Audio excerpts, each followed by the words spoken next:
Olá, família, sejam todos bem-vindos ao estudo diário das Escrituras. Gratidão pelas mensagens de vocês, a participação, tanto no grupo do WhatsApp como no próprio YouTube aqui, com a frase até amanhã, que é o compromisso de que amanhã nós vamos estar novamente juntos aqui, estudando as Escrituras.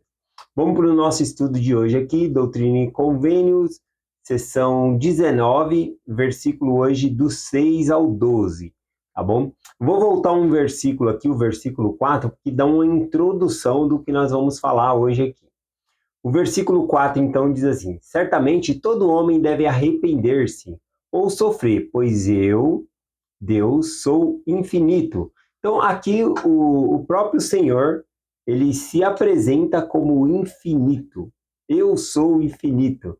E nessa sessão aqui, 19, ele vai se apresentar dessa maneira umas 3 vezes, que ele é infinito. Porque ele quer compartilhar algo com ele ali, né? Com Martin Harris, né? Com Joseph Smith. Então vamos lá. Aqui o versículo 6 continua dizendo assim: contudo, não está escrito que não haverá fim para esse tormento, mas está escrito tormento sem fim.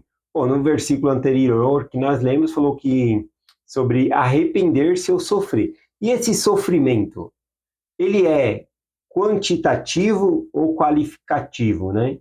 Ou seja, ele é questão de tempo que vai durar para sempre, ou ele é qualificativo, ele é uma qualidade de sofrimento. O que está dizendo aqui? Então, no versículo 6 aqui, diz que o Senhor falou, né, que está escrito, não está escrito que não haverá fim para esse tormento, mas está escrito tormento infinito. Então, não é que o tormento não vai ter um fim, é que o nome do tormento é infinito. Lembra do versículo 4? Versículo 4 diz: eu, Senhor, sou infinito. Então, é um nome do Senhor é infinito. Ou até mesmo um dos títulos do Senhor é que ele é infinito. Então, ele continua compartilhando aqui. Também está escrito condenação eterna.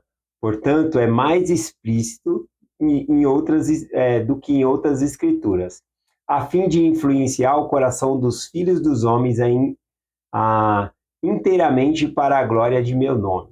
Bom, então aqui fala que nessa escritura aqui, em seção 19, está mais explícito, está mais fácil de nós vermos, tá bom? Que o sofrimento, o castigo que o Senhor impõe, ele não é infinito no sentido de que quantitativo de tempo, que ele nunca vai terminar, tá bom? Mas quer dizer que infinito é o nome do Senhor. Ou em outras palavras, como ele falou aqui, quando fala castigo eterno. Então, eterno também é o nome de Deus. Ele que tem essa qualidade de ser eterno, de ser infinito, né? Então, castigo infinito é castigo de Deus, que é o que ele está procurando mostrar aqui para nós. Aqui ele falou, então, que as pessoas entendem, né? Que o castigo é infinito no sentido de que vai durar para sempre. Mas até mesmo a pessoa compreendendo errado, conforme mostrou aqui, ainda assim é para a glória de Deus, porque a pessoa não vai querer sofrer infinitamente, então a pessoa se arrepende. Então tudo é para a glória de Deus. Então eu lembrei aqui, quando falou sobre para a glória de Deus, lembrei aqui de Moisés 1:39, diz assim: pois eis que esta é a minha obra e minha glória, levar efeito a imortalidade e vida eterna do homem. Então, aqui falando sobre que é para levar a glória do Senhor, a glória de Deus é trazer para nós vida eterna e imortalidade. Às vezes parece a mesma coisa, né? Essa era uma das perguntas no seminário, às vezes os jovens ficavam meio confusos, né? Imortalidade, e vida eterna não é a mesma coisa? Não. Imortalidade significa viver para sempre. E isso vem por meio da ressurreição de Cristo e todas as pessoas vão ressuscitar. Então, isso é imortalidade, nunca mais morrer. Agora, a vida eterna é viver com Deus na companhia de Deus, né?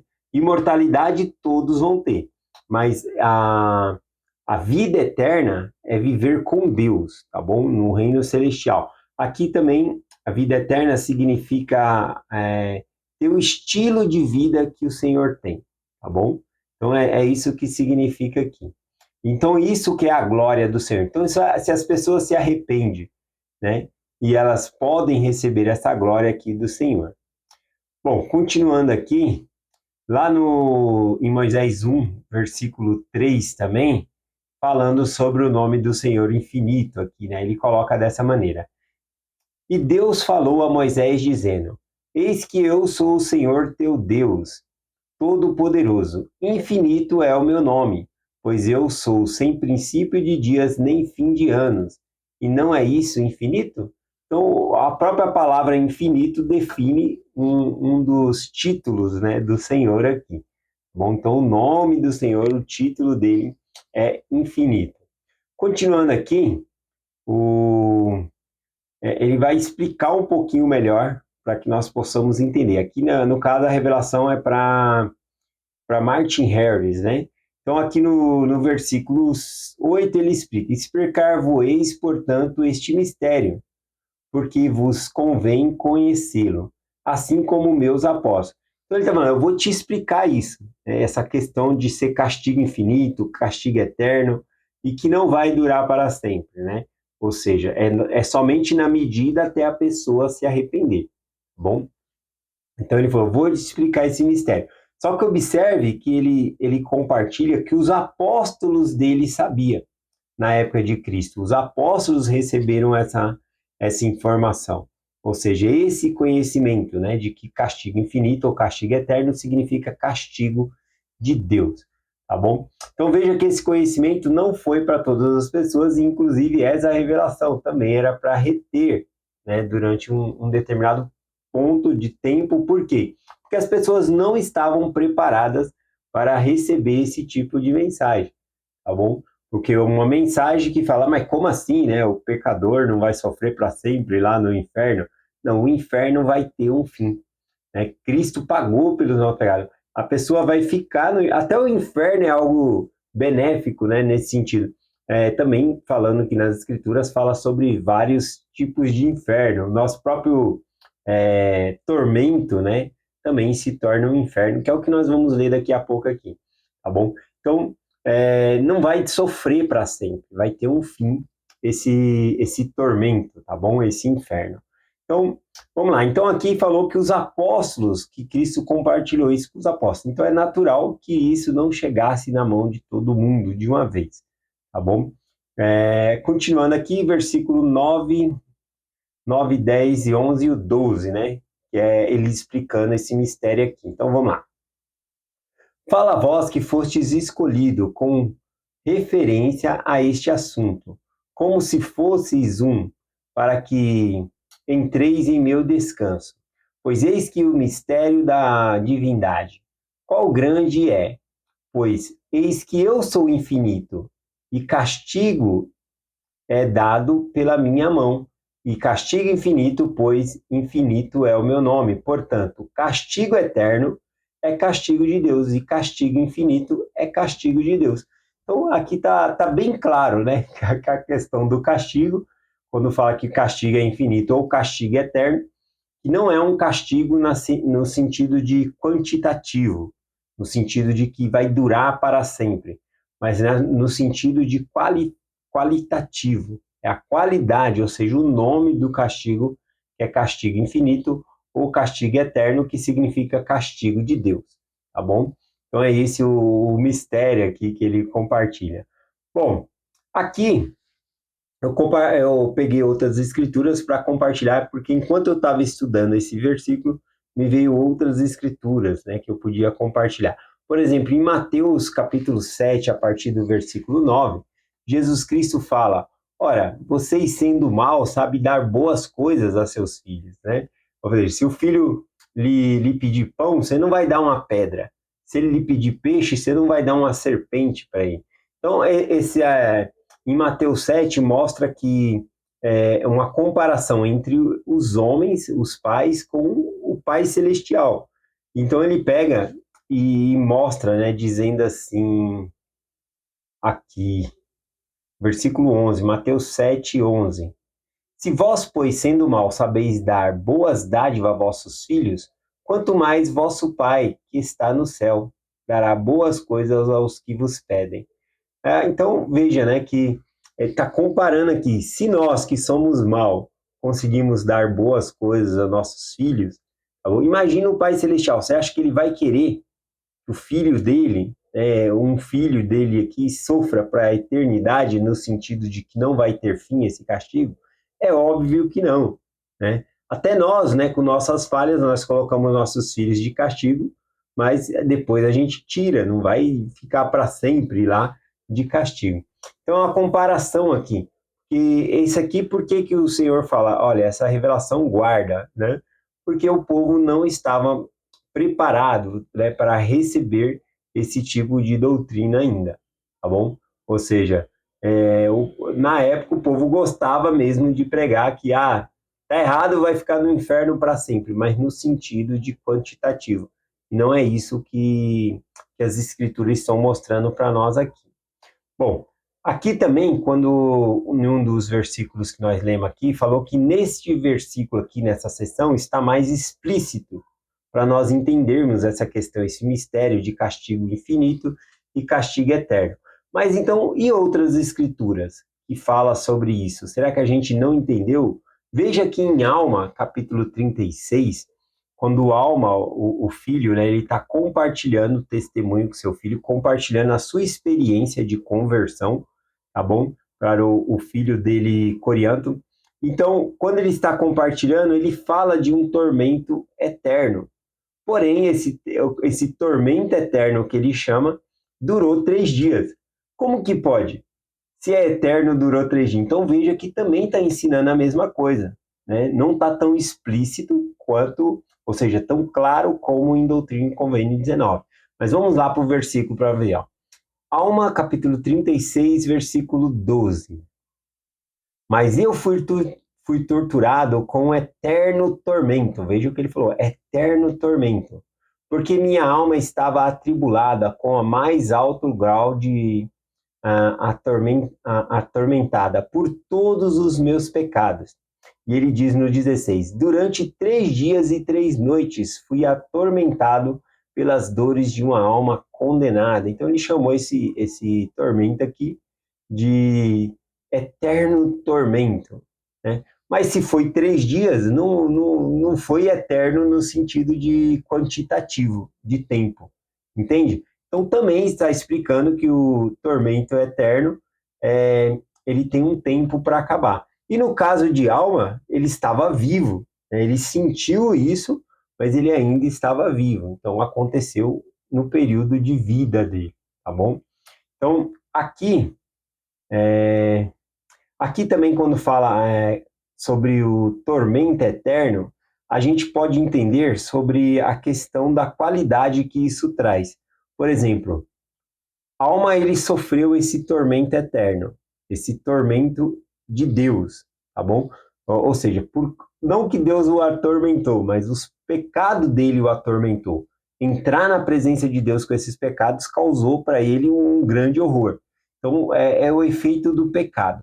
E aí, então, veja bem que ele mudou. E o efeito é eterno. Nunca mais ele tentou destruir a igreja de Deus. Pelo contrário, ele trabalhou todos os dias clamando arrependimento, tentando trazer as pessoas para Cristo. Então veja que teve um efeito eterno. Esse arrependimento teve um efeito eterno de modo que ele se tornou uma nova criatura. Então tem esse sentido também aqui do castigo eterno, né? Que o efeito dele fica sendo eterno. Lá na seção 76 de Doutrina e Convênio também, né, foi uma revelação que foi dada que também tiveram que guardar durante o momento, que fala sobre os graus de glória. Até mesmo o Brigham Young, né, ele teve dificuldade em aceitar a seção 76, né, porque ela realmente fala que poucas pessoas realmente não vão ter um grau de glória, que Deus ele quer salvar todos. E aí eu volto para Mateus 7, né, novamente ensinando. Se eu, que sou falho, humano, né, eu quero dar boas coisas à minha filha e jamais colocaria ela num castigo que não vai terminar nunca, quanto mais Deus. Então o inferno ele vai ter uma saída. O inferno suavizando aqui, né? Claro que a gente viu um pouquinho aqui a alma falando sobre esse tormento, mas suavizando, o inferno ele serve como um cantinho da disciplina. Coloca a pessoa lá, né?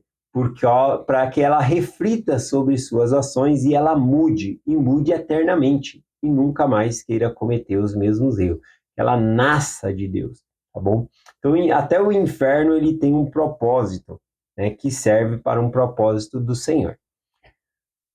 Vamos lá, falando aqui, né, sobre a questão desse amor, eu peguei aqui em Isaías, capítulo 49, versículo 15, aquela comparação, né, que o Senhor fala que não se esquece dos seus filhos, não esquece de Israel. Ele fala que uma mãe, né, pode uma mãe esquecer-se do seu filho que ela está alimentando, que saiu do ventre dela, que ela ama, né? Então, a resposta seria não, né? Mas o Senhor fala que é o amor mais sublime, né, que nós conhecemos aqui, é o amor de uma mãe pelo filho. E aí o Senhor ainda diz em Isaías, então, 49, falando que ainda que ela se esqueça do filho, eu não me esquecerei de ti. Ou seja, o amor que Deus tem por nós é maior do que o amor de uma mãe tem pelo filho.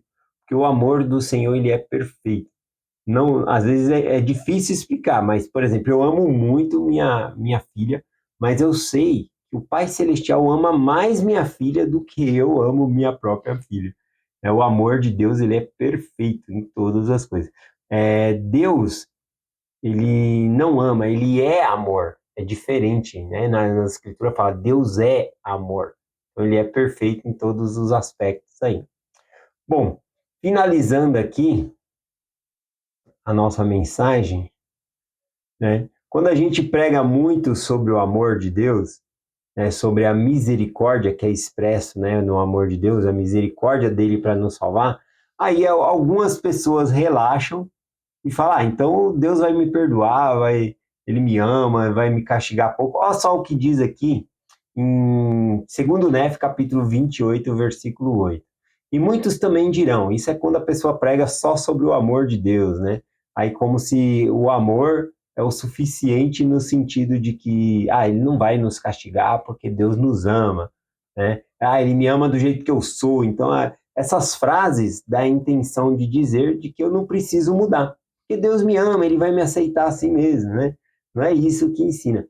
Então, quando a pessoa ensina muito sobre isso, a pessoa passa a pensar que o amor de Deus é incondicional no sentido de que vai permitir, permissivo, né, de permitir a pessoa fazer qualquer coisa, e não é isso que ensina. Então, aqui em 2 Nef 28:8 diz assim: muitos também dirão, comei, bebei, divertivos, não obstante, temei a Deus.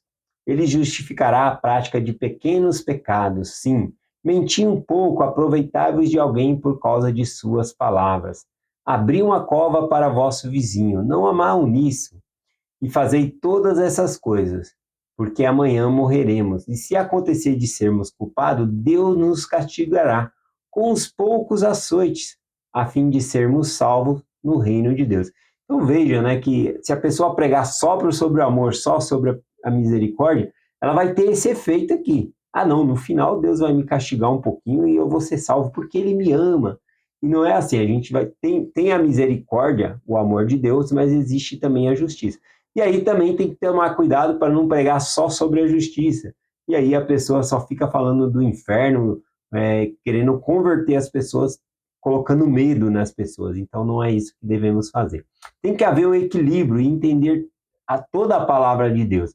Porque o fanatismo, ele é um lado da verdade que ficou louco, né? A pessoa prega só sobre amor e acha que Deus é permissivo. Prega só sobre a justiça e acha que todo mundo vai para o inferno e que não vai voltar mais, né? Então, temos que ter cuidado com esse assunto. Então, o fanatismo é um lado da verdade que ficou louco. Então, por isso é importante nós conhecermos toda a palavra do Senhor. tá bom? Então é essa a mensagem que eu compartilho hoje com vocês, em nome de Jesus Cristo. Amém. Até amanhã.